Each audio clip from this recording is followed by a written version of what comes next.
സത്യം പറഞ്ഞാൽ ഇങ്ങനെ ഒരു സംഭവം നടത്തിക്കൊണ്ടു പോകാന്ന് പറഞ്ഞാലുണ്ടല്ലോ, പ്രത്യേകിച്ച് എപ്പോഴും വരുന്നവരെല്ലാവരും വേദനയുള്ള ആൾക്കാരാണ് അല്ലേ. എന്തെങ്കിലും കാരണവശാൽ അപ്പോൾ അങ്ങനെയുള്ളവരെയൊക്കെ പിന്നെ അവർക്ക് വേദനിക്കുമ്പോൾ ആൾക്കാർക്ക് ഒരു പ്രശ്നമുള്ളത് മെയിനായിട്ട് ക്ഷമയുണ്ടാവില്ല. എല്ലാത്തിനോടും നമ്മൾ ദേഷ്യം വരും. കാരണം നമുക്ക് പെയിൻ വരുമ്പോൾ എല്ലാവരും എങ്ങനെ റിയാക്ട് ചെയ്യുമെന്ന് പറയാൻ പറ്റില്ല. അപ്പോൾ എങ്ങനെയാണ് ഇങ്ങനെയുള്ള ആൾക്കാരെ നമുക്ക് ചെയ്യണമെങ്കിൽ നല്ല സ്നേഹം, കരുതൽ, അതുപോലെ ആർദ്രത, കരുണ, ഇതൊന്നും ഇല്ല. ക്ഷമയൊക്കെ ഇല്ലാത്തവർക്കൊന്നും ഇത് ഹാൻഡിൽ ചെയ്യാൻ പറ്റില്ല. അപ്പോൾ ഇത് നടത്തിക്കൊണ്ട് പോകാന്ന് പറയുന്നത് അങ്ങനെ ഇതാണ്. എങ്ങനെ ഇപ്പം താങ്കളെ കാണുമ്പോൾ തന്നെ അറിയാം ഒരു ഒരു ആ ഒരു മുഖത്തിൻ്റെ ഒരു ഭാവമുണ്ട്. പക്ഷേ എങ്ങനെ അത് നമുക്ക് ഹാൻഡിൽ ചെയ്യാൻ പറ്റുന്നു അലക്സ്?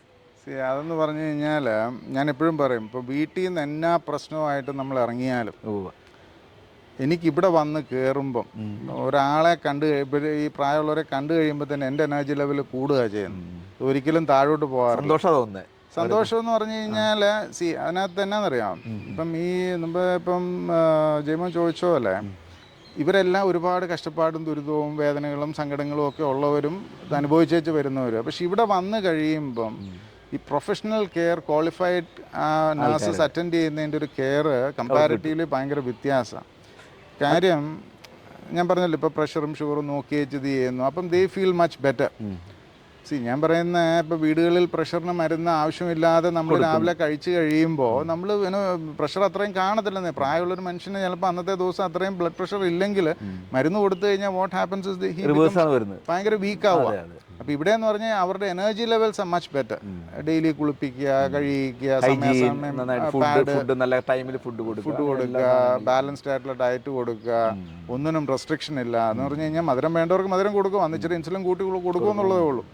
അപ്പം ഇവിടെ നോ എന്ന് പറഞ്ഞൊരു സംഗതിയില്ല. ഒരു ലഡു ചോദിച്ചാൽ 2 കൊടുക്കും എന്ന് പറഞ്ഞു കഴിഞ്ഞാൽ അവരുടെ എല്ലാ റിക്വയർമെൻറ്റ്സും നമ്മൾ കഴിയുന്നതും മീറ്റ് ചെയ്യാൻ ശ്രമിക്കും. പിന്നെ ഇനി കുറച്ച് നാളേ ഉള്ളൂ ഇവിടെ. ആ ഉള്ള സമയം അവർ സന്തോഷത്തോടെ സമാധാനത്തോടെ ജീവിക്കട്ടെ എന്നുള്ള ഫിലോസഫിയാണ്. അപ്പം അവരുടെ എല്ലാ നീഡ്സും ടേക്ക് കെയർ ചെയ്യുമ്പോഴത്തേന് ദേ ബിക്കം വെരി കംഫർട്ടബിൾ. പിന്നെ ഒരു നഴ്സുമാരും ഈ ക്വാളിഫൈഡ് ആയിട്ട് വരുന്നവരെന്ന് പറഞ്ഞാൽ ഒരു മനസ്സിന് നന്മയുള്ളതുകൊണ്ടാണല്ലോ ആ ഒരു പ്രൊഫഷനിലേക്ക് വരുന്നത്. അപ്പം അതിലും എല്ലാവരും 100% എല്ലാവരും ആ ഒരു കാറ്റഗറിയിലല്ല കുറേയൊക്കെ ജീവിക്കാൻ വേണ്ടി വരുന്നത് കാണും. പക്ഷേ ഇവിടുത്തെ ചുറ്റുവട്ടങ്ങൾ മനസ്സിലാക്കുകയും ക്ലോസ് ആയിട്ട് ഇപ്പം നമ്മൾ മോണിറ്റർ ചെയ്യുകയൊക്കെ ചെയ്യുന്നതിൻ്റെ ഫലമായിട്ട് വന്ന് അവർക്ക് ഈ സിസ്റ്റമായിട്ട് അഡാപ്റ്റ് ചെയ്യാൻ പറ്റിയല്ല എന്ന് മനസ്സിലാക്കി അവർ അന്നേരം പോകും. ആ ഒരു ഇതുള്ള ഒരു മനസ്സിന് നന്മയുള്ളവർ മാത്രമേ കണ്ടിന്യൂ ചെയ്യുള്ളൂ. അങ്ങനെയുള്ളവരെ നമ്മളും നമ്മളിപ്പോൾ നമ്മുടെ സ്റ്റാഫിനൊക്കെ അങ്ങനെ വേണ്ട രീതിയിലുള്ള ട്രെയിനിങ്ങും അതൊക്കെ കൊടുക്കുന്നുണ്ട്. ഇതൊക്കെ കഴിഞ്ഞിട്ട് കോഴ്സ് കഴിഞ്ഞിട്ടാണ് വരുന്നത്. പിന്നെ കൂടുതലും it's on the job training. In the sense ആരെങ്കിലും സീനിയർ നമ്മളിപ്പോൾ ഈ ഹോസ്പിറ്റലിൽ ഒത്തിരി വയ്യാത്ത പോകുന്ന ആൾക്കാരിൽ കുറേ പേര് എക്സ്പെക്ട് ചെയ്യുന്നത് തിരിച്ച് എല്ലാവരും എക്സ്പെക്ട് ചെയ്യുന്നത് മാത്രമല്ല ഒരു സമയം എല്ലാവർക്കും മരണമില്ല. എനിക്ക് തോന്നുന്നു ഇവിടെ വരുന്നവരെല്ലാവരും ആരെങ്കിലും തിരിച്ച് പോകുന്ന സിസ്റ്റം ഉണ്ടോ? നല്ലൊരു മരണം കൊടുക്കാന്നുള്ളത് തന്നെയാണല്ലോ. ഇവിടെ വരുന്നതിൽ ഒരു 90% ആൾക്കാരും ശിഷ്ടകാലം ജീവിച്ച് മരണത്തോടുകൂടിയേ പോകാറുള്ളൂ. കുറച്ച് സെഗ്മെന്റ് ഓഫ് ആൾക്കാർ ഞാൻ പറഞ്ഞ പോലെ ഷോർട്ട് സ്റ്റേക്ക് വരുന്നവർ, അതായത് അവർ ഇപ്പം ഒരു ഓപ്പറേഷൻ കഴിഞ്ഞ് റീകൂപ്പറേറ്റ് ചെയ്യാൻ വരുന്നവർ, അങ്ങനെയൊക്കെ വരുന്നവരാണ് ഡിസ്ചാർജ് ആയി പോകുന്നത്. അല്ലാതെ ഒരു മെജോറിറ്റി ആൾക്കാരും ശിഷ്ടകാലം ജീവിക്കാൻ വേണ്ടി തന്നെ വരുന്നവരാണ്. അപ്പം അവരെ ആ രീതിയിൽ തന്നെ ഇത് ചെയ്യാം, ശ്രദ്ധിച്ച് കൊണ്ടുപോകാം. ആൻഡ് സി ഇതിനകത്തുള്ള വ്യത്യാസം എന്ന് പറഞ്ഞാൽ ഇന്ന് medical system so advanced that നമ്മളവിടെ ചെന്ന് കഴിഞ്ഞാൽ നമ്മൾ മരിക്കുകയില്ല, ജീവൻ നിലനിൽക്കും. പക്ഷേ നമ്മളെ കൊണ്ട് ഒന്നിനും കൊള്ളില്ല എന്നുള്ളൊരു ചിന്ത ഒരു ഇതിലേക്ക് വന്നു കഴിഞ്ഞാൽ പിന്നെ അങ്ങനെ ജീവിക്കാൻ ആർക്കാ താല്പര്യമുള്ളൂ? വെന്റിലേറ്റർ സപ്പോർട്ടോടുകൂടി വെന്റിലേറ്ററിലോ അല്ലെങ്കിൽ ഇതിന്റെ എല്ലാത്തിന്റെ അസിസ്റ്റൻസോടുകൂടി ജീവിക്കുന്നതിൽ കാര്യമില്ല. കാര്യം നമ്മൾ ജീവിച്ചിരിക്കുന്നുണ്ടെന്ന് മാത്രമേ ഉള്ളൂ, ജീവൻ നിലനിൽക്കുന്നുണ്ടെന്ന് മാത്രമേ ഉള്ളൂ. പക്ഷേ ഞാൻ എപ്പോഴും നമുക്ക് ആ ഒരു മേഖലയിലൊക്കെ ഒരു റീതിങ്കിങ്ങിന് സമയം അതിക്രമിച്ചു. അതായത് ഞാൻ എപ്പോഴും എല്ലാവരോടും പറയാറുണ്ട്, സ്വന്തം അപ്പനെ അമ്മയെ സ്നേഹിക്കുന്നുണ്ടെന്നുണ്ടെങ്കിൽ ഒരുപാടിട്ട് ചികിത്സിച്ച് അല്ല സ്നേഹം പ്രകടിപ്പിക്കേണ്ടത്. ഉള്ള സമയത്ത് ഏറ്റവും നല്ല പരിചരണം കൊടുക്കുക. അത് വീട്ടിലോ നിങ്ങളെ കൊണ്ട് പറ്റുന്നില്ലെങ്കിൽ പ്രൊഫഷണൽ ഇൻസ്റ്റിറ്റ്യൂഷൻസിൽ കൊടുക്കുക. ഇപ്പം ഞങ്ങളെ പോലുള്ള ഒത്തിരി പേരുണ്ടാവും. അങ്ങനെയുള്ളവരിൽ ഏൽപ്പിച്ചു കഴിഞ്ഞാൽ അവർ ദേ വിൽ ടേക്ക് കെയർ. അപ്പം ആ അവസാന സമയം അനായാസനെ ആക്കുക എന്നുള്ളതാണ് ഏറ്റവും വലിയത്. കാരണം മരണം നമുക്ക് ആർക്കും ഒഴിവാക്കാൻ പറ്റും. ഞാൻ പറയുന്നത് വെച്ചാൽ ഇപ്പം ഈ എല്ലാവരും ജനിക്കുന്നതിനൊരു പ്രക്രിയയുണ്ട്. 8 മാസം അല്ല 9 മാസം 10 മാസം വയറ്റിൽ കിടന്നൊക്കെ ജനിക്കുന്നു. പക്ഷേ മരിക്കുന്ന എല്ലാവരും വ്യത്യസ്തമായിട്ടാണ്. എന്ന് പറഞ്ഞാൽ അതിനകത്ത് പദവിയുള്ളവനോ സാമ്പത്തികമുള്ള ആളെന്നോ പ്രായം കുറവുള്ള വയസ്സുള്ള ആളെന്നോ ആണെന്നോ പെണ്ണെന്നോ വ്യത്യാസമില്ല. വരുമാനത്തിൽ വ്യത്യാസമില്ല, എല്ലാവരും മരിക്കും. പക്ഷേ എല്ലാവരും വ്യത്യസ്തമായിട്ടാണ് മരിക്കുന്നത്. എന്ന് പറഞ്ഞു കഴിഞ്ഞാൽ പലരും ഇപ്പം നമുക്കറിയാവുന്ന, ഞാൻ എപ്പോഴും പറയുന്നൊരു ഇതുണ്ട്, നമുക്കറിയാവുന്ന നമുക്ക് വേണ്ടപ്പെട്ട 10 പേരുടെ മരണം ഒന്ന് ഫ്ലാഷ് ബാക്ക് ചെയ്ത് നോക്കുക. ആ 10 പേരിൽ ഒരാളെ കാണുകയുള്ളൂ നിപ്പി ടപ്പേന്ന് പറഞ്ഞ് പോയെ. അത് പുണ്യം ചെയ്ത ആത്മാവായിരിക്കണമല്ലോ, ആരെയും ബുദ്ധിമുട്ടിക്കാതെ സ്വയം ബുദ്ധിമുട്ടാതെ പോയി, എല്ലാവരും മരിക്കും. പക്ഷെ ബാക്കി 8 അല്ലെ 9 പേരും കിടന്ന് 6 മാസം മുതൽ അല്ലെങ്കിൽ വർഷങ്ങൾ കിടന്ന് നരകിച്ച് നരകയാതന അനുഭവിച്ച് സ്വയം ബുദ്ധിമുട്ടായി, മക്കൾക്കും മരുമക്കൾക്കും ബുദ്ധിമുട്ടായി, അല്ലെങ്കിൽ ഒരായുസ്സും കൊണ്ട് സമ്പാദിച്ച പൈസ മുഴുവൻ അവസാന കാലത്ത് ചികിത്സയ്ക്കും ആശുപത്രിക്കുമായിട്ട് കൊടുത്ത് മരിക്കുന്ന ആൾക്കാരാണ് ഭൂരിഭാഗം. അപ്പം മരണത്തെക്കുറിച്ച് ഒരു പ്ലാനിങ് ഡെഫിനറ്റ്ലി വേണം എന്നുള്ളതാണ് എൻ്റെ ഇപ്പം നമ്മളത് ഓടി നടക്കും, നമ്മൾ പറയില്ല കാഴ്ചയുള്ളപ്പോൾ കണ്ണിൻ്റെ വില അറിയില്ല എന്ന് പറയാൻ, ഓടി നടക്കുമ്പോൾ നമുക്ക് എല്ലാവർക്കും ഈ ഒരു കുഴപ്പമില്ല എന്നുള്ളത് ചിന്തിക്കുന്നത്. പക്ഷേ ഞാൻ ഓൾറെഡി ഇപ്പോൾ റിട്ടയർമെൻറ്റ് ഹോമിനെ കുറിച്ച് ഞാൻ പല പ്രാവശ്യം അന്വേഷിക്കുകയൊക്കെ ചെയ്തിരുന്നു കേട്ടോ. കാരണം നമ്മൾ എക്സ്പെഷ്യലി നമ്മൾ പലർക്കും അത് ചിന്തിക്കാൻ തന്നെ ഒരു ധൈര്യമില്ലാത്ത പോലെ ഒരു അവസ്ഥയാണ്. അത് വരുമ്പോൾ മരണോടത്ത് വെച്ച് കാണാമെന്നൊക്കെ ചിന്തിക്കുന്ന ആൾക്കാരാണ്. പിന്നെ നമുക്കിപ്പോൾ ഇങ്ങനെ ഇപ്പോൾ നമ്മുടെ ഈ 2 യൂണിറ്റിൽ ഇപ്പോൾ പാലിയേറ്റീവ് കെയർ ഉണ്ട്, അതുകൂടാതെ എങ്ങനെയുള്ള ഇതിനൊക്കെ നമുക്ക് ഒരു എത്ര രൂപയൊക്കെ നമുക്ക് എക്സ്പെൻസൊക്കെ എത്ര നമുക്ക് പറ്റും?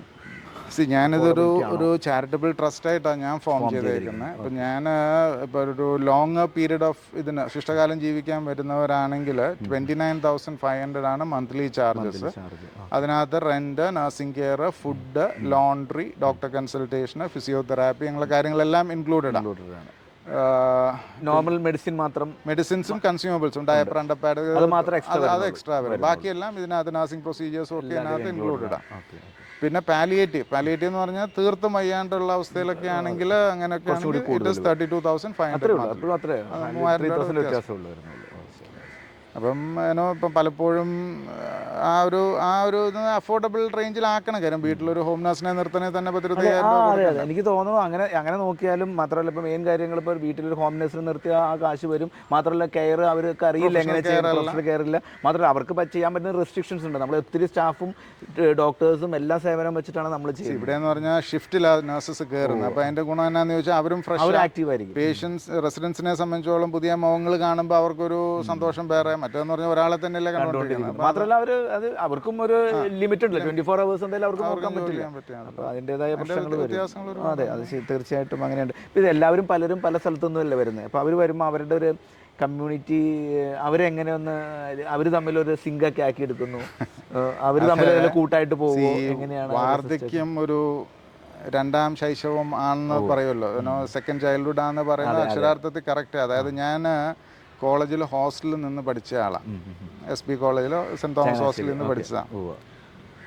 എനിക്ക് ഇവരിവിടെ വന്നു കഴിയുമ്പം അന്ന് ഞങ്ങൾ ഹോസ്റ്റലിൽ ജീവിച്ച് ഏതാണ്ട് ഒരു പ്രതീതിയായി ഇവിടെ തോന്നുന്നു. അത് ശരി എന്ന് പറഞ്ഞു കഴിഞ്ഞാൽ അവരും ഒച്ചപ്പാടും ബഹളവും. നമ്മളിവിടെ ഒരു വാർഡന്റെ റോളിലാണ്. എല്ലാവരെയും ആർക്കാർക്കും ബുദ്ധിമുട്ടില്ലാതെ കൊണ്ടു നടക്കുക എന്നുള്ളതാണ്. അവര് ഹാപ്പി ആയിട്ടാണ് ജീവിക്കുന്നത്. അവർക്ക് ഇപ്പോൾ വീടുകളിൽ ഒറ്റയ്ക്ക് ഇരുന്ന് ബുദ്ധിമുട്ട്, ബോറടി. നമുക്ക് ഏറ്റവും വലിയ എനിക്ക് ആൾക്കാർക്ക് ഏറ്റവും വലിയ വീടുകളിൽ ഇപ്പോൾ ഉള്ള പ്രശ്നം എന്ന് വെച്ച് കഴിഞ്ഞാൽ സംസാരിക്കാൻ ലോൺലിനെസ്, ആരുമില്ല സംസാരിക്കാൻ. ഇവിടെ എന്ന് പറഞ്ഞാൽ ആൾക്കാരുണ്ടല്ലോ, മറവിയുള്ളവരാണെങ്കിലും പിന്നെ അതൊക്കെ എന്ന് പറഞ്ഞാൽ ഡിമെൻഷ്യ ഉള്ളവരുണ്ട്, അൽഷൈമേഴ്സ് ഉള്ളവരുണ്ട്. അപ്പോൾ അവർക്കൊക്കെ ആരെങ്കിലും ഒരാളെ കാണുമ്പോൾ ചിലപ്പം കൂടെ ജോലി ചെയ്തതായിട്ട് ആളോ അല്ലെങ്കിൽ സഹോദരനായിട്ടോ ആരെങ്കിലും ആയിട്ടൊരു കോറിലേഷൻ അവർക്ക് തോന്നും. അപ്പൊ അവർ ആ ഒരു പ്ലാറ്റ്ഫോം ബിൽഡപ്പ് ചെയ്ത് അവരങ്ങനെ വർത്താനം പറഞ്ഞോളൂ. അവരിപ്പം പറയുന്നത് 2 പേരും 2 കാര്യങ്ങളായിരിക്കും പറയുന്നത്. പക്ഷേ പിന്നെ കുറച്ച് കഴിയുമ്പോൾ എനിക്ക് തോന്നുന്നു അവരുടെ 2 പേരും അഭിരുചികൾ തമ്മിലൊന്ന് ചേർന്ന് വരുമായിരിക്കും. കോമൺ ആക്ടിവിറ്റീസ് ഒക്കെ ഉള്ള സമയത്ത് നമ്മൾ ആക്ടിവിറ്റീസ് ഒക്കെ ചെയ്യാറുണ്ടോ? പിന്നെ എല്ലാ ദിവസവും വൈകുന്നേരം കോമൺ ആക്ടിവിറ്റീസ് ഉണ്ട്. അപ്പൊ ആ സമയത്തൊക്കെ ഇവര് മിങ്കിൾ ചെയ്യും. നമുക്ക് അന്നേരം അറിയാൻ പറ്റും ആരുമായിട്ട്. ഇപ്പം റൂം ആണെങ്കിൽ പോലും ഞങ്ങൾ ഷെയറിംഗ് റൂംസേ കൊടുക്കുകയുള്ളൂ. ഈ ഷെയറിംഗ് റൂം കൊടുക്കുന്നതിന്റെ ബേസിക് കാര്യം മക്കൾ വിളിക്കുമ്പോൾ എല്ലാവർക്കും സിംഗിൾ റൂം വേണമെന്ന് പറയുമ്പോൾ ഞാനിത് എക്സ്പ്ലെയിൻ ചെയ്യും. അതായത് എനിക്ക് കാശ് കൂടുതൽ കിട്ടുന്നതാണ് സിംഗിൾ റൂമിന്. പക്ഷെ ഞാൻ എപ്പോഴും ഷെയറിംഗ് റൂം എൻ്റർടൈൻ ചെയ്യുള്ളൂ. കാര്യം വേറെ ഒന്നും കൊണ്ടല്ല, ഞങ്ങളെ സംബന്ധിച്ചോളം അവരെ മാനേജ് ചെയ്യാൻ എളുപ്പം ഷെയറിംഗ് റൂമിലാണ്. കാര്യം എന്താ വെച്ചാൽ അവർ വർത്താനമൊക്കെ പറഞ്ഞിരുന്നോളും, ഹാപ്പി ആയിട്ടിരുന്നോളും, ഒന്നിച്ച് സിനിമ കാണുന്നു, ഒന്നിച്ച് പത്രം അല്ലെങ്കിൽ പിന്നെ അതുപോലെ ഒട്ടും വേവ് ലെങ്ത് ഇല്ലാത്ത ആൾക്കാർ വേവ് ലെങ്ത് ഉള്ളവരെ കൊടുക്കുകയുള്ളൂ നമ്മുടെ ഒരു ഇൻറ്റ്യൂഷൻ വെച്ചിട്ട്. പിന്നെ എന്തെങ്കിലും കാരണവശാൽ അടി പൊട്ടിയാൽ നമ്മൾ അന്നേരം മാറ്റി കൊടുക്കും. അത് മാത്രമല്ല, ഒരാൾക്ക് ഒബ്ജക്റ്റ് ചെയ്യാൻ എനിക്ക് പറ്റുന്നില്ലെങ്കിൽ അവർക്ക് ഒബ്ജക്റ്റ് ചെയ്ത വേറെ തരത്തിലേക്ക് മാറ്റി കൊടുക്കാം. നമ്മൾ എല്ലായിടത്തും ഉള്ള പോലെ തന്നെ. എന്തൊക്കെയാണ് ഈ പുതിയ പ്ലാനുകൾ? എന്തോ ഒരു പുതിയ പ്രൊജക്ട്സ് ഒക്കെ വരുന്നുണ്ടെന്നൊക്കെ എങ്ങനെ കേട്ടിരുന്നു? അത് ഞാൻ പറഞ്ഞ പോലെ ഇത് തുടങ്ങിയതിന് ശേഷം ഒരു 335ഓളം മരണം ഇതുവരെ ഹാൻഡിൽ ചെയ്തു. 335 മരണം ഹാൻഡിൽ ചെയ്തു. ആ 335 മരണത്തിൽ ഒരു 70% ആൾക്കാർ വരുമ്പം ബുദ്ധിയും ബോധവും, അതായത് സംസാരിക്കാനും ഒക്കെ പറ്റുന്ന അവസ്ഥയിലും ഒക്കെ വന്നവരുണ്ട്. ഒരുപാട് ലൈഫ് ചേഞ്ചിങ് എക്സ്പീരിയൻസസ് ഇവരിൽ നിന്നുണ്ട്. എന്ന് പറഞ്ഞു കഴിഞ്ഞാൽ പല വോക്സ് ഓഫ് ലൈഫിലുള്ള ആൾക്കാരുണ്ട്. അപ്പോൾ ഇവരൊക്കെ പറഞ്ഞേക്കുന്ന ഒരു കാര്യം, പല കാര്യങ്ങളുണ്ട് അതിൽ. ഈ പുതിയ അതിന് മുന്നേ ഇത് പറയാം. അതായത് പലരും പറഞ്ഞേക്കുന്ന ഒരു കാര്യം, I haven't lived four myself. എനിക്ക് വേണ്ടി എനിക്ക് ജീവിക്കാൻ സാധിച്ചില്ല എന്നുള്ളതാണ് പലരും അവസാന സമയത്തുള്ള തിരിച്ചറിവാണ്. പക്ഷെ അതൊരു വിഷ്യ സർക്കിളാണ്. ഞാനും തിരിഞ്ഞു നോക്കുമ്പം ഇപ്പം നമ്മളൊരു ഭൂമിയിൽ ജനിച്ചൊരു മകനായി ജനിച്ചു കഴിഞ്ഞാൽ അപ്പനോടും അമ്മയോടും ഉള്ള കമ്മിറ്റ്മെന്റ്സ് ഉണ്ട്. മക്കൾ വരുമ്പോൾ മക്കളോടുള്ള കമ്മിറ്റ്മെന്റ്, കല്യാണം കഴിച്ചു കഴിഞ്ഞാൽ കുടുംബത്തോടായി, മക്കളോടായി, ജോലി കയറി കഴിഞ്ഞാൽ ജോലിയോടായി, അങ്ങനെ നമുക്കെന്നും ഒരു സർക്കിളിനുള്ളിൽ മരണക്കിണറിനകത്ത് കിടന്ന് കറങ്ങുന്ന പോലെ ഇതാന്നുള്ളതേ ഉള്ളൂ. അപ്പം ഇവരെല്ലാം പറഞ്ഞ പോലെ തിരിഞ്ഞു നോക്കുമ്പം നമ്മൾ ഇതൊക്കെ തന്നെ ആയിരിക്കും പറയാൻ പോകുന്നതെന്ന് എനിക്കും തോന്നുന്നു. കാര്യം നമ്മൾ ഇതിൽ നിന്നൊരു മോചനം ഇല്ലല്ലോ എന്ന് കാര്യം. It is a responsibility that we need to keep doing on a daily basis. അപ്പോൾ ഈ coming back to your question, ഇതിനേക്ക് അപ്പോൾ ഇതിനകത്ത് 70% ആൾക്കാരും പറഞ്ഞേക്കുന്നത് എന്നാന്ന് ചോദിച്ചു കഴിഞ്ഞാൽ അവർക്ക് വേണ്ടി അവർ ജീവിച്ചിട്ടില്ല. അത് പറഞ്ഞു. ഞാൻ പറഞ്ഞു ഇങ്ങനൊരവസ്ഥ വരാതെ മരിച്ചു പോവുമായിരുന്നെങ്കിൽ, അതായത് ആശുപത്രിയിൽ കയറുന്നതിന് മുന്നേ, അതായത് എനിക്കിനി രക്ഷയില്ലാന്ന് കണ്ടിരുന്നെങ്കിൽ, അല്ലെങ്കിൽ എനിക്കിനി സ്വയം ജീവിതത്തിലേക്ക് പഴയ പോലെ മടങ്ങാൻ തിരിച്ചുവരവില്ലെന്നുണ്ടെങ്കിൽ ഞാൻ മരിക്കുകയായിരുന്നു എനിക്ക് സന്തോഷം. ഇത്രയും കിടന്ന് കഷ്ടപ്പെടാതെയും ദുരിതം അനുഭവിക്കാതെയും ഒക്കെ. അപ്പോൾ പലപ്പോഴും ഞാൻ എല്ലാവരോടും പറയും, നമ്മളൊരു പ്രായം കഴിഞ്ഞു കഴിഞ്ഞാൽ നമ്മൾ അപ്പനെയും അമ്മയും ആശുപത്രി കൊണ്ടുപോകുമ്പം 2 പ്രാവശ്യം ആലോചിച്ച് വിവേകത്തോടെ ഒരു തീരുമാനം എടുക്കുക. അന്നേരം വൈകാരികമായ തീരുമാനം എടുത്ത് ഏറ്റവും വലിയ ആശുപത്രിയിലോട്ട് കൊണ്ടുപോവുക എന്നുള്ളതല്ല. അപ്പനെ 80-85 വയസ്സ് വരെ ജീവിച്ചു, ഇതുവരെ അദ്ദേഹം നന്നായിട്ട് ജീവിച്ചു, ഇനി വെറുതെ ദുരിതം കൊടുക്കണോ? അപ്പം അതിനനുസരിച്ച് ചികിത്സ, ഇറ്റ് ഡസൻറ്റ് മീൻ ചികിത്സ കൊടുക്കണ്ട എന്നുള്ളതല്ല. നമ്മൾ ആ ഒരു ലെവൽ ഓഫ് ട്രീറ്റ്മെൻറ്റ് എന്തുമാത്രം വേണം, അല്ലെങ്കിൽ അതൊരു ഇമോഷണൽ കോളാണ്. അതെ, എനിക്ക് തോന്നുന്നു ഞാൻ കുറച്ച് ദിവസം ഇപ്പോൾ ചിറ്റപ്പള്ളി ഹൈക്കോടതിയിൽ പോയിട്ട് പാലിയേറ്റീവ് അല്ല, സോറി, ഇത് അതായത് ആ ഒരു കഷ്ടപ്പെടാതെ അതിനുവേണ്ടി അഡ്മിറ്റ് ആക്കാൻ പാടില്ല എന്ന് പറഞ്ഞിട്ടുള്ള ഒരു ഓർഡറൊക്കെ നമ്മുടെ നാട്ടിൽ അതൊന്നും നടക്കുകയല്ല. ആ സമയത്ത് മക്കളുടെ കയ്യിലിരിക്കും മക്കൾ. അതാ ഞാൻ പറഞ്ഞത്, ഇപ്പം ഈ അവസാന സമയങ്ങൾ വരുമ്പോൾ തീരുമാനങ്ങൾ ഒരിക്കലും നമുക്ക് എടുക്കാൻ പറ്റില്ല. ഇത് മറ്റുള്ളവരാണ് നമുക്ക് വേണ്ടി തീരുമാനം എടുക്കുക. ഈ മറ്റുള്ളവർ തീരുമാനം എടുക്കുമ്പം അത് വൈകാരിക തീരുമാനമായിരിക്കും. കാര്യം എൻ്റെ അപ്പൻ, എൻ്റെ അമ്മ, നാട്ടുകാർ പറയുമല്ലോ. രണ്ടാമത്തെ പ്രശ്നം എന്ന് പറഞ്ഞു കഴിഞ്ഞാൽ വീട്ടുകാരെയും നാട്ടുകാരെയും പേടിച്ചിട്ടാണ് പലപ്പോഴും മക്കൾ തീരുമാനങ്ങൾ എടുക്കുന്നത്, ആശുപത്രി കൊണ്ടുവന്ന്. ഇപ്പോൾ ഈ വന്ന് ന്യൂക്ലിയർ ഫാമിലീസൊക്കെ ആയപ്പോൾ വാട്ട് ഹാപ്പൻസ് ഇസ് 1-2 മക്കളേ ഉള്ളൂ. അവർ തമ്മിൽ ഐക്യമില്ലെങ്കിൽ പോലും അപ്പൻ്റെ അമ്മയുടെയും കാര്യം കട്ടപ്പോയാണ്. ഇപ്പോൾ ഇത് പറഞ്ഞപ്പോൾ ഞാൻ പെട്ടെന്ന് ഓർത്തത്, എൻ്റെ മദർ ലേക്ക് ഷോറിലായിരുന്നു മരിക്കുന്നതിന് മുമ്പ്. അപ്പം എന്നോട് ഡോക്ടർ ഒരു സുപ്രഭാതത്തിൽ ICUലായിരുന്നു. അപ്പോൾ എന്നോട് ചോദിച്ചു വെന്റിലേറ്ററിലേക്ക് മാറ്റാമെന്ന് പറഞ്ഞു. അപ്പോൾ ഞാൻ ചോദിച്ചു, ഡോക്ടർ ഇപ്പോൾ വെന്റിലേറ്ററിലേക്ക് മാറ്റിയാൽ പെർസെൻറ്റേജ് ഓഫ് റിക്കവറി എത്രയാണ് ഡോക്ടർ എന്ന്? അപ്പോൾ ഡോക്ടർ 0 എന്ന് പറഞ്ഞു. അപ്പോൾ ഞാൻ പറഞ്ഞു 0 ആണെങ്കിൽ പിന്നെ നമുക്ക് ഒരു 10 എങ്കിലും പറഞ്ഞെങ്കിൽ ഞാൻ എങ്കിലും നോക്കില്ല. 0 എന്ന് പറഞ്ഞപ്പോൾ ഞാൻ പറഞ്ഞു 0 ആണെങ്കിൽ പിന്നെ നമ്മൾ എന്തിനാ വെറുതെ പിടിച്ചു നിർത്തണം ഡോക്ടർ ഫ്രാങ്ക് ആയിട്ടുള്ള കാര്യം പറഞ്ഞു. അപ്പോൾ ഞാൻ പറഞ്ഞു, അല്ല വേണ്ട ഡോക്ടർ, നമുക്ക് ഇനിയിപ്പോൾ അങ്ങനെ എന്നിട്ട് കാര്യമില്ലല്ലോ എന്നുള്ള രീതിയിൽ പറഞ്ഞ പോലെയാണ്. അപ്പോൾ അതാ അവസാന സമയം വരുമ്പം ഈ കുടുംബം തമ്മിൽ ബോണ്ടിങ് സ്ട്രോങ് അല്ലെങ്കിൽ അനിയനെയോ നാത്തൂനെയോ പേടിച്ചിട്ടായിരിക്കും ചിലപ്പം ആശുപത്രി കൊണ്ടുപോയി ചെയ്യുന്നതും. എന്ത് വേണമെങ്കിലും ചെയ്തു. കാര്യം എന്താ വെച്ചാൽ നാളെ ഞാൻ നോക്കിയില്ല എന്ന് പറയരുത്, സഹോദരൻ പറയരുതല്ലേ സഹോദരി പറയരുതെന്ന് പേടിച്ചുകൊണ്ട് ആക്കുന്നവരുണ്ട്.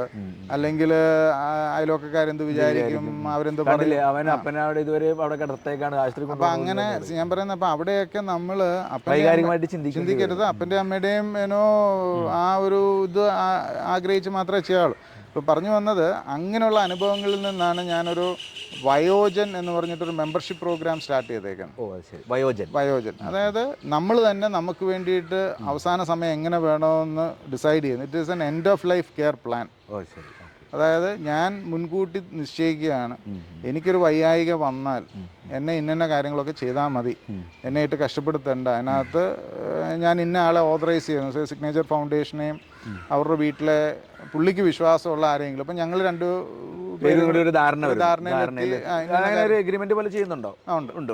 അപ്പം ആ ഒരു ലിവിങ് ബില്ല് എഴുതി വെച്ചിട്ട് അത് ചെയ്യുന്നത്. അപ്പം സോ ദാറ്റ് ആർക്കും ബുദ്ധിമുട്ടില്ല. അങ്ങനെ അവസ്ഥ വരുമ്പോൾ you will take care of everything. അപ്പോൾ അതിൻ്റെ ഗുണം എന്ന് പറഞ്ഞു കഴിഞ്ഞാൽ ആ മെമ്പർഷിപ്പ് എടുക്കുന്ന ഒരാൾക്ക് any time admission is guaranteed. ഏത് പാതിരയ്ക്ക് വന്നാലും. ഇപ്പം ഞാൻ പറയുന്നത്, ഇപ്പം ഞങ്ങൾക്ക് ഡോക്ടർ ഓൺ വീൽസ് എന്ന് പറഞ്ഞൊരു കോൺസെപ്റ്റ് ഉണ്ട്. വീടുകളിൽ പോയി ഡോക്ടർ കൺസൾട്ടേഷൻ പ്രൊവൈഡ് ചെയ്യും. ഞാൻ പറയുന്നത് നിസ്സാര കാര്യമായിരിക്കും സോഡിയം കുറയുക. പ്രായമുള്ളവർക്കെല്ലാം നിത്യേന സംഭവിക്കുന്ന ഒരു സോഡിയം കുറയും. ഇപ്പം ഒരു വീട്ടിൽ അങ്ങനെ സംഭവിച്ചു കഴിഞ്ഞാൽ നമുക്കറിയത്തില്ല ഇത് എന്താ സംഭവം. ആശുപത്രി കൊണ്ട് അപ്പൻ പിച്ചുമ്പയും പറയുന്നു, അല്ല രാവിലെ എഴുന്നേൽക്കുന്നില്ല, അല്ല ആരും തിരിച്ചറിയുന്നില്ല. അങ്ങനെ ഒരു കൺഫ്യൂഷൻ വരുമ്പോൾ നമ്മൾ ഉടനെ എടുത്ത് ആശുപത്രിയിലോട്ട് കൊണ്ടുപോകുന്നു. ആശുപത്രിയിൽ ചെന്ന് കഴിഞ്ഞാൽ ഇവരെ ICUവിൽ, ഞാൻ പറയുന്ന 50-ലോ 60-ലോ ഉള്ള ആൾക്കാരല്ല, 70-ഉം 80 വയസ്സ് അങ്ങനെ ആ ഒരു കാറ്റഗറിയിലുള്ളവരെ കുറിച്ച് ചിന്തിക്കുക. ICUവിൽ കിടന്ന് ഒരു 3 ദിവസം ICUവിൽ കിടന്നേച്ച് ഇറങ്ങുമ്പോഴത്തേന് they come out with ICU related infections, ICU related trauma. അതായത് അവരൊരു സൈക്കോട്ടിക് തന്നെ ആവും. കാര്യം അതിനകത്ത് ചിലപ്പോൾ ആ സമയത്ത് ഒരു മരണം നടന്നത് കാണും, അല്ലെങ്കിൽ ആക്സിഡന്റ് നടന്നത് കാണും. ഇത്രയും തണുപ്പിനകത്ത് അവർക്ക് കിടക്കാൻ പറ്റിയല്ല. അങ്ങനെ പല ഫാക്ടേഴ്സ് ഉണ്ട്. കട്ടിലിൽ നിന്ന് എഴുന്നേക്കാൻ പറ്റിയല്ല. അപ്പോൾ ഇവർ ആ പാടെ മെന്റലി ഡിസ്റ്റർബ്ഡ് ആയിട്ട് തിരിച്ച് വന്നു കഴിയുമ്പം invariably it is A decline. അവിടുന്ന് പിന്നെ അങ്ങോട്ടൊരു താഴേക്ക് പോകുന്നതായിട്ടാണ് കാണുന്നത്. അപ്പം ഞാൻ പറയുന്നത് ഇങ്ങനെയുള്ള ഇപ്പോൾ ഹോസ്പിറ്റൽ സംവിധാനം അങ്ങനെയാണ്. ചെന്ന് കഴിഞ്ഞാൽ അവർക്കൊരു പ്രോട്ടോകോൾ അനുസരിച്ച് പോകാൻ പറ്റുള്ളൂ. ഇപ്പോൾ ജെറിയാട്രിക് ഫ്രണ്ട്ലി എന്ന് പറയുമ്പം ICUവിൽ കയറ്റാതെ നോക്കുക.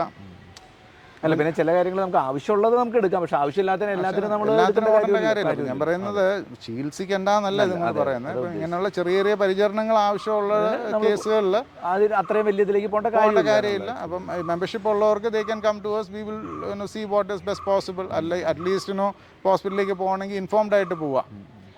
എൻ്റെ പ്രശ്നം ഇതാണ്, ഇതുമായിട്ട് അറിഞ്ഞുകൊണ്ട്. അതെനിക്കൊണ്ട് പണ്ടൊരു തമാശ ഉണ്ടായിരുന്നു. ഒരു ഡോക്ടറെ കാണാൻ പോയിട്ട് ഡോക്ടർ പറഞ്ഞു കുഴപ്പമൊന്നുമില്ല, ഒന്ന് ആവി പിടിച്ച് മാറിക്കോളും 2 ദിവസം കഴിഞ്ഞ്. അപ്പോൾ പുള്ളിക്ക് ഒരു പെട്ടുള്ള ഡോക്ടർ മരുന്ന് താന്ന് പറയാണ്. അവർ മരുന്നിൻ്റെ ആവശ്യമില്ല, അവന് മരുന്ന് തരാനില്ലെങ്കിൽ അവനെന്തിനും ഡോക്ടറെ അടുത്ത് വന്ന് മരുന്ന് മേടിക്കും. അപ്പോൾ ആ പറഞ്ഞ പോലെയാണ് പേഷ്യൻസ് പലരും ആഗ്രഹിക്കുന്നത് എനിക്ക് കുറേ മരുന്ന് കിട്ടണം, എങ്കിൽ മാത്രമേ ശരിയാവുള്ളൂ, അതിൻ്റെ ഒന്നും ആവശ്യം ഉണ്ടാവണമെന്നില്ല. ഇങ്ങനെ ഇവിടെ ചെറിയൊരു കാര്യങ്ങൾ കൊണ്ട് തന്നെ അവൻ്റെ അസുഖം മാറ്റാം എന്നൊക്കെ പറഞ്ഞു കഴിഞ്ഞാൽ ഒരു ഡ്രാമ സ്കൂൾ പോലെ പറഞ്ഞു കഴിഞ്ഞാൽ പ്രായമുള്ളവർക്ക് ഡോക്ടറെ കാണണം, ആ കുഴൽ വെച്ച് നോക്കുന്നതൊക്കെ ഭയങ്കര സന്തോഷമുള്ള. ഇവിടെ എന്ന് പറഞ്ഞാൽ അങ്ങനെ ഇഷ്ടംപോലെ കുഴലുകളുണ്ട്. ഡെയിലി 2 പ്രാവശ്യം രാവിലെയും വൈകിട്ടും എന്തായാലും പ്രഷർ നോക്കും. എന്തെങ്കിലും ബുദ്ധിമുട്ടുണ്ടെങ്കിൽ വീണ്ടും നോക്കും. അപ്പം ഈ ദിവസം 2-3 പ്രാവശ്യം കുഴലൊക്കെ വെച്ച് നോക്കുന്ന കാണുമ്പോൾ അവർക്കൊരു കോൺഫിഡൻസ്, സന്തോഷമാണ്, കുഴപ്പമൊന്നുമില്ല എന്ന് പറയണേ. പിന്നെ നമ്മളിപ്പോൾ ഫിസിക്കൽ നീഡ്സ് എല്ലാവരെയും ചെയ്യുന്നുണ്ട്, പക്ഷെ അതിൻ്റെ ഒപ്പം തന്നെ അവരുടെ ഒരു ഇമോഷണലി അതുപോലെ ഒരു സ്പിരിച്വൽ ആയിട്ടുള്ള അവരുടെ കാര്യങ്ങളിലൊക്കെ നമ്മൾ എന്തെങ്കിലും. ഇമോഷണൽ നീഡ്സ് എന്ന് പറഞ്ഞാൽ ഈ compassionate care, tender loving care എന്ന് പറയും. അതായത് പ്രായമുള്ളവരെ അതിൻ്റെ ഒരു ടെർമിനോളജി ടെൻഡർ ലവിങ് കെയർ. അതായത് അവരെ മനസ്സറിഞ്ഞ് സ്നേഹിച്ച് അവർ ഓരോ ചെറിയ കാര്യങ്ങൾ, ഇപ്പം ഉദാഹരണം പറയാനാണ് തിങ്കളാഴ്ച ദിവസങ്ങൾ എന്ന് പറഞ്ഞാൽ നഖം വെട്ടാനുള്ള ദിവസമാണ്. ഇവിടെ എല്ലാവരുടെയും നഖം ഒന്ന് വെട്ടിയിരിക്കും. എല്ലാ തിങ്കളാഴ്ചകളിലും നഖം വെട്ടും. എല്ലാ ശനിയാഴ്ചയും അമ്മമാരുടെ തലയിൽ മറ്റേ പേനുണ്ടോ നോക്കുകയും അന്ന് ഇത് ചെയ്യുന്ന ദിവസം. അപ്പം ഞാൻ പറയുന്ന അങ്ങനെ ഓരോ മൈന്യൂട്ട് കാര്യങ്ങൾ പോലും നമ്മൾ ശ്രദ്ധിക്കും. അപ്പം അമ്മമാരുടെ ചിലരുടെയൊക്കെ കയ്യേക്ക് മറ്റേ നെയിൽ പോളിഷ് ഒക്കെ ഇടുന്നത് ഭയങ്കര ഇഷ്ടമാവും. അപ്പം അതൊക്കെ ചെയ്തു കൊടുക്കാന്ന് പറഞ്ഞാൽ, അല്ലെങ്കിൽ അല്ലാത്ത ഒരു സ്ഥലത്ത് എനിക്ക് ഐ ഡോണ്ട് തിങ്ക് ഒരാളും തയ്യാറാവില്ല. ഇപ്പം ഈ പ്രായത്തിലാണ് ഇനിയിപ്പോൾ നെയിൽ പോളിഷ് ഇടാത്തതിനുള്ള ഒറ്റയടിക്ക് ചോദിക്കുക. പിന്നെ പറഞ്ഞാൽ അപ്പന്മാരെ 1-2 ദിവസം ഷേവ് ചെയ്യുക, അപ്പം അവരെ വൃത്തിയുള്ള വേഷം ഇടിക്കുക. ഇതൊക്കെ തന്നെ വീട്ടിൽ നോക്കുന്ന ഒരു സമയത്ത് ഒരിക്കലും അങ്ങനെ ഒരു സിസ്റ്റം ഉണ്ടാവില്ല. നമ്മുടെ സ്വന്തം അപ്പനാണെങ്കിൽ നമ്മൾ എന്തിനാണ് ഇപ്പൊ എവിടെ പോയാൽ അവിടെ ഇരിക്കട്ടെ, എന്തിനാ ഇത്ര ബുദ്ധിമുട്ട്. പക്ഷെ അത് അവർക്ക് കിട്ടുന്ന ഒരു എനർജി എന്ന് പറയുന്നത് നല്ല വേഷമൊക്കെ നല്ല ഡ്രസ്സൊക്കെ ഇടുമ്പോൾ. അപ്പൊ ഞാൻ പറയുന്ന ആ ഇമോഷണൽ ആംഗിള് ഇങ്ങനെയുള്ള നല്ല ടെൻഡർ ലവിങ് കെയറിൽ സമയാസമയമുള്ള പരിചരണത്തിൽ തന്നെ അവരുടെ സകലമാന പ്രശ്നങ്ങളും അവിടെ തീരുക. ഇപ്പം ഞാൻ ചോദിക്കുന്നത്, നമ്മൾ നമ്മുടെ അപ്പനെയും അമ്മയും ഒന്ന് കെട്ടിപ്പിടിച്ചോ അല്ലെ കയ്യിലൊന്ന് പിടിച്ചിട്ട് നാളെത്രയായിട്ടുണ്ടോ? ഇവിടെ എന്ന് പറഞ്ഞാൽ അതിന് ഞാൻ എല്ലാ ദിവസവും എല്ലാവരെയും തൊടും, ചുമ്മാ കിടക്കുന്നവരാണേലും പോയിക്കുള്ളത് ഒന്ന് കിളിയേച്ചേ പോകുള്ളൂ. കാരണം see that transmits a lot of energy too. അത് എനിക്ക് ഞാൻ ഒരിക്കലും ഇതിനു മുമ്പ് അന്ന് വന്നിരുന്നില്ല. അന്ന് അത് എനിക്കും ഭയങ്കര ഹാർട്ട് ടച്ചിങ് ആയിരുന്നു. കാരണം ഇവിടെ വസിക്കുന്ന എല്ലാവരുടെ അടുത്തും പേഴ്സണലി ചെല്ലുകയും സംസാരിക്കുകയും വിശേഷങ്ങളൊക്കെ പറയുമ്പോൾ തന്നെ അവരുടെ മുഖത്തുള്ള ഒരു അവരുടെ നിക് നെയിം എന്നാന്ന് നമുക്കറിയാം. അപ്പോൾ അവർ അതിൽ വിളിക്കുന്നു. ഇപ്പം പലരും എന്നെ പല റോളിലാണ് കാണുന്നത്. ഇപ്പം അച്ഛനായിട്ട് കാണുന്നവരുണ്ട്, അവരുടെ മകനായിട്ട് കാണുന്നവരുണ്ട്, ഭർത്താവായിട്ട് ഗുരുവായിട്ട് കാണുന്നവരുണ്ട്, അങ്ങനെ പല രീതിയിൽ കാണുന്നുണ്ട്. നമ്മള് അതിനനുസരിച്ച് ഇത് ചെയ്യാന്നുള്ളതേ ഉള്ളൂ. പിന്നെ ഈ സ്പിരിച്വൽ നീഡ്സ് എന്ന് പറഞ്ഞു കഴിഞ്ഞാൽ ഇപ്പം വിശേഷ ദിവസങ്ങൾ എല്ലാ ഞായറാഴ്ച ഇവിടുന്ന് ഒരു വണ്ടി പള്ളിയിൽ പോകും. അപ്പം അതിനകത്ത് പോകാൻ പോകാൻ പറ്റുന്നുണ്ട്. ഒരു മൈനോറിറ്റിയേ ഉള്ളൂ പള്ളിയിലൊക്കെ പോയി കാണാൻ പറ്റുന്നത്. അല്ലാത്തവരെല്ലാം ടി വിയിൽ കുർബാന കാണിക്കും. അച്ഛൻ മാസത്തിൽ ഒന്ന് വന്ന് എല്ലാവർക്കും കുർബാന കൊടുക്കും. പിന്നെ വിഷു അങ്ങനെയുള്ള ദിവസങ്ങൾ അമ്പലത്തിൽ പോകാനായിട്ട് വണ്ടിയുണ്ട്. അപ്പം പോകേണ്ടവർക്ക് പോയി തൊഴിലേച്ച് വരാം. അങ്ങനെയുള്ള ചെറിയ ഞാൻ ഇവരെയൊക്കെ ചുമ്മാ നമുക്ക് ഇങ്ങോട്ട് ഇറക്കി വിട്ട് കഴിഞ്ഞാൽ ഇച്ചിരി മറവിയൊക്കെ ഉള്ളതുകൊണ്ട് ചിലപ്പോൾ വേറെ വഴിക്ക് പോയെന്നിരിക്കും. അതുകൊണ്ട് വിജിലന്റ് ആയിട്ട് എത്ര വർഷം? 5 വർഷം അല്ലേ? നമ്മളില്ല, ഇപ്പം 9 years ആയി. 9 years ആയി. ഇപ്പം ഈ 9 വർഷത്തിനിടയിൽ അങ്ങനെ ഓർക്കാൻ പറ്റിയ എന്തെങ്കിലും നല്ല ഓർമ്മകൾ അല്ലെങ്കിൽ പറയാൻ പറ്റുന്ന അങ്ങനെ എന്തെങ്കിലും ഉണ്ടോ? ഒരുപാട് ഇൻസ്റ്റൻസസ് ഉണ്ടെന്ന്. ഇതൊക്കെ ഞാൻ എപ്പോഴും ഓർക്കും. നമ്മൾ തലയിലൊരു ഈ റെക്കോർഡ് ചെയ്യാൻ പറ്റുന്ന ഇതുമൊക്കെ വെച്ചുകൊണ്ട് പോയെങ്കിൽ പോലെ, അതായത് ഹാർട്ട് ടച്ചിങ് ആയിട്ടുള്ള. അപ്പം ഞാൻ പറയട്ടെ, ഒന്ന് പെട്ടെന്ന് എൻ്റെ മനസ്സിലോട്ട് വന്നത് ഈ തൃപ്പൂണിത്തുറ മെട്രോ എക്സ്റ്റെൻഡ് ചെയ്തപ്പം ആ വഴിക്ക് ഞാൻ ഇത് പറയുന്നില്ല, 23 സെൻറ്റ് സ്ഥലം അവിടെ ഒരു എറണാകുളത്തെ പ്രമുഖ വ്യക്തിയാണ്. 23 സെൻറ്റ് സ്ഥലം മെട്രോ എടുത്തു. ഏതാണ്ട് 39 ലക്ഷം രൂപ വെച്ച് ഓരോ സെൻറ്റിനും പൈസ കിട്ടി. പക്ഷെ ആ അപ്പനെ സംബന്ധിച്ചോളം നല്ല ഉന്നത ഉദ്യോഗസ്ഥനായിട്ട് റിട്ടയർ ചെയ്ത പാർട്ടിയാണെന്ന് വിചാരിക്കാം. ആ മനുഷ്യൻ പോലും ഞാൻ കഷ്ടപ്പെട്ടുണ്ടാക്കിയ വീട് പോയല്ലോ എന്നുള്ള നിരാശയിൽ നടന്ന് പുള്ളിക്ക് സ്ട്രോക്ക് വന്നു. ഞാൻ പറയുന്നത് മനസ്സിലാകുന്നുണ്ട്. അതായത് 23 സെൻറ്റ് സ്ഥലം 38 ലക്ഷം രൂപ വെച്ച് കിട്ടുക എന്ന് പറയുമ്പോൾ കോടിക്കണക്കിന് പൈസ കിട്ടി. ഇപ്പം നമ്മൾ ഈ മലയാളികൾ വീടെന്നൊക്കെ പറഞ്ഞാൽ അതെന്തോ ഒരു നമ്മൾ ഇട്ടേച്ച് പോവുകയില്ല എന്ന് വിചാരിക്കുന്ന ഒരു സംഭവമാണ്. അപ്പം പുള്ളിക്ക് അങ്ങനെ ആദ്യം കയറി സ്ട്രോക്ക് വന്ന് പിന്നെ പുള്ളി പോയെന്ന് പറഞ്ഞു കഴിഞ്ഞാൽ പുള്ളി ബെഡ് റിഡൻ ആയിപ്പോയി, പാരലൈസ്ഡ് ആയി, ബ്ലീഡായിരുന്നു. എന്നിട്ട് പുള്ളി നമ്മുടെ അടുത്ത് വന്നു. പക്ഷെ പുള്ളിക്ക് സംസാരവും ഇതും പോയിട്ടില്ല, ബുദ്ധിയും പോയിട്ടില്ല, ബാക്കിയെല്ലാം ചലനശേഷി പോയി. അപ്പോൾ പുള്ളി വന്ന് കയറിയപ്പോൾ എന്നോടൊരു വാക്ക് പറഞ്ഞു, എന്നെ കഷ്ടപ്പെടുത്തരുത്. ഞാൻ അപ്പം ധൈര്യമായിട്ടിരുന്നു, അത് ഒരിക്കലും ഉണ്ടാവില്ല. ഞാൻ ഹോസ്പിറ്റലിൽ നിന്ന് വരുമ്പം പുള്ളി ഒത്തിരി വിഷമിച്ചാണ് വരുന്നത്, ഡിപ്രസ്ഡ് ആയിട്ടാണ് വരുന്നത്. ഓരോ ദിവസം ചെല്ലും തോറും പുള്ളിയുടെ ഹാപ്പിനെസ് കൂടുന്നുണ്ട്, പുള്ളിയുടെ മുഖത്ത് പ്രകാശമുണ്ട്. പക്ഷേ പുള്ളി സിക്കാ എന്ന് പറഞ്ഞാൽ അധികം ഒരു 3 മാസം കഷ്ടി ജീവിച്ചുള്ളൂ. 3 മാസത്തിനകത്ത് പുള്ളി മരിച്ചുപോയി. അപ്പം മരിക്കുന്നതിൻ്റെ അന്ന് ഞാൻ ഒരിക്കലും മറക്കില്ല. മരിക്കുന്നതിൻ്റെ അന്ന് വൈകുന്നേരം ഞാൻ ചളിക്കോട്ട ഫെസിലിറ്റിയില്ല. അപ്പോൾ ഇറങ്ങാൻ നേരത്ത് ഞാൻ പുള്ളിയെ എല്ലാവരെയും കാണും. അപ്പം ഞാനിങ്ങനെ സിസ്റ്റർ പറഞ്ഞു, സാറേ വീക്കാ, പൾസും ഇതെല്ലാം സാച്ചുറേഷനൊക്കെ മോശമാണ്. അപ്പോൾ ഞാൻ പുള്ളിയുടെ അപ്പം but he's mentally very alert and strong vigilant. അപ്പം പുള്ളി ഞാൻ ചെന്നപ്പോഴത്തേന് പുള്ളി എന്നോട് പതുക്കെ ഇങ്ങനെ കൈ എന്നൊക്കെ പറഞ്ഞാൽ വിറപ്പിച്ച് അങ്ങനെ അനങ്ങുന്നുള്ളൂ. ഇപ്പം നമ്മുടെ അടുത്തോട്ട് നമ്മളെ പിടിക്കാനാന്നുള്ളത് എനിക്ക് ശ്രമിക്കുന്നുള്ള മനസ്സിലായപ്പോൾ ഞാൻ പുള്ളിയുടെ കയ്യിലോട്ട് എൻ്റെ കൈ ഞാനങ്ങ് വെച്ചു കൊടുത്തു. പുള്ളി I am grateful to you. he knows that he is going to die. കാര്യം ഉൾവിളി ഉണ്ടാവണമല്ലോ. പക്ഷേ ഞാൻ വീട്ടിൽ ചെന്ന് എനിക്ക് തോന്നുന്നു 2-2.5 മണിക്കൂറിനകത്ത് he passed away. അത് വെറും 3 മാസം സമയം കൊണ്ടാണ് ഉണ്ടാക്കിയെടുത്തത്. വന്ന് നോ ടൈം. കാരണം അവർക്ക് നല്ല പരിചരണം, നല്ല സ്നേഹം കിട്ടുമ്പോഴത്തേന് അവർക്ക് പെട്ടെന്ന്. അപ്പോൾ അതാണ് നമ്മളിപ്പോൾ എത്രത്തോളം പൈസ ഉണ്ടായി എന്നുള്ളതോ അതൊന്നും അല്ല കാര്യം. നമ്മൾക്ക് അവസാന സമയത്ത് നല്ല കെയർ കിട്ടി, നല്ല രീതിയിൽ നല്ലൊരു മരണം കിട്ടാനെന്ന് പറഞ്ഞാൽ അനുഗ്രഹിക്കപ്പെടണം ശരിക്കും. അപ്പോൾ നമുക്കിന്ന് ഇവിടെ വരാനും ഇങ്ങനെ കാണാനും, കാരണം ഇദ്ദേഹം ചെയ്യുന്നത് വലിയൊരു നോബിൾ തിങ് ആണ്. കാരണം ഇവിടെ വന്ന് കാണുമ്പോൾ നമുക്ക് മനസ്സിലാവുള്ളത് എത്രത്തോളം നമ്മൾ ശ്രദ്ധിക്കുന്നുണ്ട് ഇങ്ങനെയുള്ള ആൾക്കാരുടെ കാര്യത്തിൽ. പലപ്പോഴും പല ആൾക്കാരും നമ്മൾ പലരും ശ്രദ്ധിക്കാതെ പോകുന്ന ഏരിയയാണ്. എന്തായാലും കുറേ നല്ല മെസ്സേജുകൾ കിട്ടി. കാരണം ആരോഗ്യം ഉള്ളപ്പോഴാണ് നമുക്ക് വൈദ്യനെ ആവശ്യം. പലപ്പോഴും ആൾക്കാർ ആരോഗ്യം ഇല്ലാത്ത സമയത്ത് ആലോചിക്കരുത്. അതിന് മുമ്പേ തന്നെ നമ്മൾ ഇങ്ങനെയുള്ള കാര്യങ്ങൾ റിട്ടയർ ചെയ്യുമ്പോഴുള്ള എന്ത് ചെയ്യണം, അതിന് ശേഷമുള്ള ജീവിതം എങ്ങനെയായിരിക്കണം, മരണം എങ്ങനെ നമുക്ക് വേണം, അതിനു മുമ്പ് മരിക്കാൻ പലരും ആ സമയത്ത് ചിലപ്പോൾ നമുക്കറിയാമല്ലോ ദൈവത്തിൻ്റെ കയ്യിലാണ്, എങ്കിൽ പോലും നമുക്ക് പറ്റുന്ന രീതിയിൽ അതിനെയൊക്കെ പ്ലാൻ ചെയ്യാനായിട്ടുള്ള ഒരു അവസരം മലയാളികൾ ഉണ്ടാക്കിയെടുക്കണം. നാളെ മക്കളാണെങ്കിലും അച്ഛനും അമ്മയുടെയൊക്കെ പാരൻസിൻ്റെ ഗുഡ് വിൽ എന്ന് പറയുന്നത് വേറെ ഇങ്ങനെ കുറേ കാര്യങ്ങൾ കൂടി ഉണ്ടെന്നുള്ള രീതിയിൽ മനസ്സിലാക്കി പോകും. എന്തായാലും വളരെ സന്തോഷം അലക്സ് ജി ഇങ്ങനെ വരാനും ഞങ്ങൾക്ക് ഈ എല്ലാ മെസ്സേജും തന്നതിന് പ്രത്യേകം ചാനലിൻ്റെ പേരിലുള്ള നന്ദി പറയും. Thank you.